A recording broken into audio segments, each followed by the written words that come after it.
اس وقت میں ایک خاص حوالہ اہل فلسطین کے لیے پیش کر رہا ہوں۔ ہو سکتا ہے کہ وہاں کے علماء نے پہلے یہ ان کو سنایا ہوا ہو، ہم یہاں سے ان کے لیے کچھ بھی نہیں بھیج سکے، لیکن میں یہ سمجھتا ہوں کہ یہ حدیث شریف کروڑوں میزائلوں سے بھی زیادہ پاور دینے والی ہے۔ ہمارے آقا صلی اللہ علیہ وسلم نے صدیوں پہلے یہ فرمایا تھا، لا تزال اصابۃ من امتی یقاتلون علی ابواب دمشق وما حولہ وعلی ابواب بیت المقدس وما حولہ لا يضرهم خذلان من خذلهم ظاہرین علی الحق الی ان تقوم الساعہ۔ رسول پاک صلی اللہ علیہ وسلم نے ایک خبر تو دمشق کے بارے میں دی، دوسری خبر جو مسند ابی یعلا میں حدیث نمبر 6386 جس کے بارے میں مجمع الزوائد میں کہا گیا کہ اس کے سارے راوی ثقہ ہیں، لا تزال عصابۃ من امتی، ہمیشہ ایک جماعت میری امت سے یقاتلون علی ابواب بیت المقدس، بیت المقدس کے دروازوں پہ وہ کھڑے ہو کے لڑیں گے، علی ابواب بیت المقدس۔ یہ بیان وہی کریں گے جو امام احمد رضا کے عقیدے پر ہوں گے، اور جن کو یہ ہے کہ انہیں کل کی خبر نہیں، وہ یہ کیسے بتائیں گے؟ میرے آقا صلی اللہ علیہ وسلم نے فرمایا، لا تزال عصابۃ من امتی یقاتلون علی ابواب بیت المقدس وما حولہ،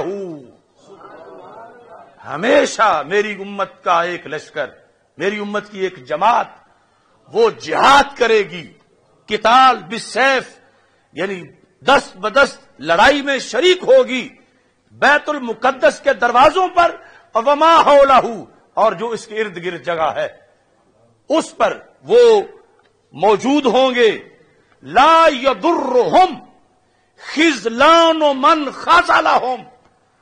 سرکار دو عالم صلی اللہ علیہ وسلم نے فرمایا، ان پر بربادی مسلط کرنے والے ان کو کبھی بھی رسوا نہیں کر سکیں گے۔ یعنی اس کا یہ مطلب نہیں کہ ان کی شہادت نہیں ہوگی، اس کا یہ مطلب ہے کہ وہ اپنے موقف سے پیچھے نہیں ہٹیں گے، اور نہ وہ اس میں اپنا قدم پیچھے ہٹائیں گے، نہ وہ معافی مانگیں گے، نہ وہ اقصیٰ کے وارث ہونے سے دستبردار ہوں گے۔ سرکار فرماتے ہیں، لا یضرهم، ان کو نقصان نہیں پہنچائے گا، کیا؟ خذلان من خذلهم، لغوی معنی ہے کہ جو ان کو رسوا کرنا چاہتا ہے ان کا رسوا کرنا ان کو نقصان نہیں دے گا۔ یعنی ادھر تو حملے پہ حملہ ہے، بچھاڑ ہے آگ کی، دھماکے ہیں بمبوں کے، لیکن لا یضر خذلان من خذلهم، اگر اتنا کسی اور سے ہوتا تو کب سے نام و نشان مٹ چکا ہوتا۔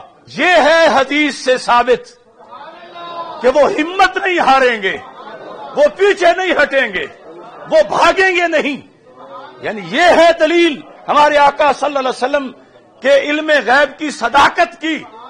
آج انہیں نظر آ رہا ہے کہ سارا کفر تو ہمارے مقابلے میں ہے، اور سعودی عرب سویا ہوا ہے، کویت ہے، سارے عرب ممالک ہیں، سارے اسلامی دنیا، ہمیں کوئی پہنچ نہیں رہا، تو چلو کوئی گزارا کر لیں یہود کے ساتھ، کوئی معاہدہ کر لیں، کوئی کسی طرح ہم پیچھے ہٹ جائیں، دستبردار ہو جائیں، مگر سوال ہی پیدا نہیں ہوتا۔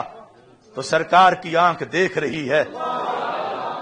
تو یہ میرے پاس تحفہ تھا فلسطین کے مسلمانوں کے لیے کہ تمہیں جب رسول پاک صلی اللہ علیہ وسلم کی آنکھ دیکھ رہی ہے، اور تم جب نگاہ مصطفیٰ صلی اللہ علیہ وسلم کے چنے ہوئے ہو، تمہارے بازوؤں پہ سرکار نے فخر کیا ہے کہ تم ابواب بیت المقدس پہ ڈٹ جاؤ گے، وما حولہ، اور ارد گرد جو علاقہ ہے اس پر تم کھڑے ہو کر حق پہ پہرا دو گے۔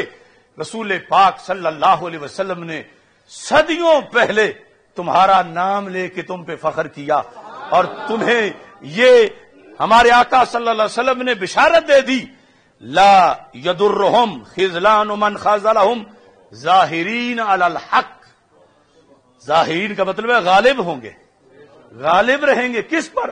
غالب، حق پر موجود ہوتے ہوئے غالب رہیں گے. کتنی صدیوں تک؟